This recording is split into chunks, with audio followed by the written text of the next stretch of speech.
Bendito sea Dios. Good evening, my name is Jose Morales. It's an honor to stand in your presence. One of the fondest memories from my childhood has always been the smell of flowers in the chapel of the village where I grew up. This memory is so concrete that I can remember the shape of a small vase which I used to bring the flowers to the altar. In the background, my grandmother would pray the rosary, but I was most eager to offer such gift to Jesus and the Blessed Virgin. Today, I would like to share with you what those flowers look like now. How often would I have gathered you together as a hen gathers her brood under her wings? These are Jesus' words in the Gospel of Luke. They stand out to me. This verse is unique when you read it alone or in context, so it makes sense that it's not talked about as often, at least not in the homilies that I've heard. Are Christ's words too obscure, or is the context too mundane to try to explain? This passage is set in the midst of a confrontation between Jesus and the Pharisees. They make it clear that they reject Jesus and the signs and the wonders that he has worked.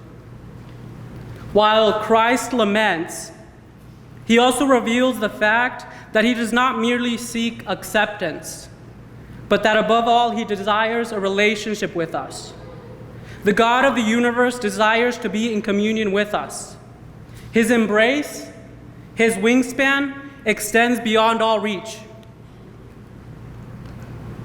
Do Christ's words strike you differently?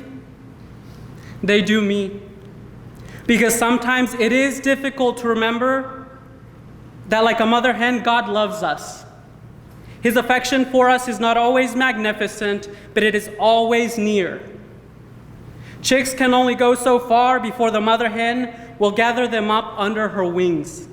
So too, God's love. No better expression of this love than the love that I have received from my own earthly mother, from my mother, the church, and from our Blessed Mother. But in a very special way today and for the last 4 years, Newman has been my mother, alma mater, loving mother. So this chapel has been the hearth where I come when my days are cold. This bread has been my food when I am hungry, and this wine has been my drink when I am thirsty. Her hands and her feet have been my teachers. Their words of wisdom have been my guiding light.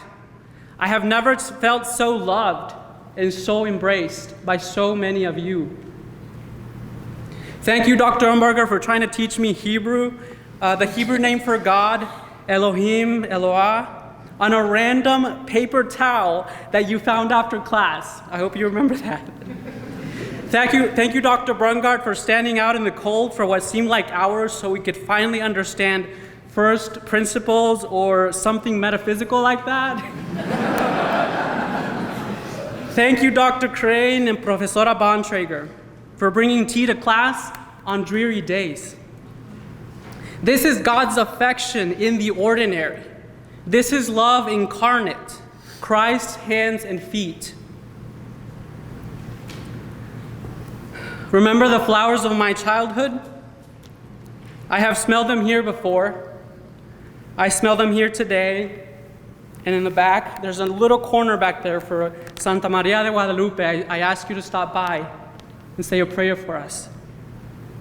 Maybe this will be my new favorite memory, because the prayers that were once in the background in a chapel have been fulfilled by your prayers for us in this holy sacrifice of the Mass. Gracias a mis padres por el gran amor que me han demostrado con el sudor de su frente y con las palabras de aliento. Los quiero y los amo.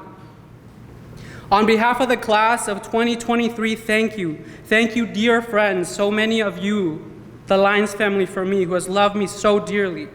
Today we gather under his wings, and the love of Christ compels us. Thank you.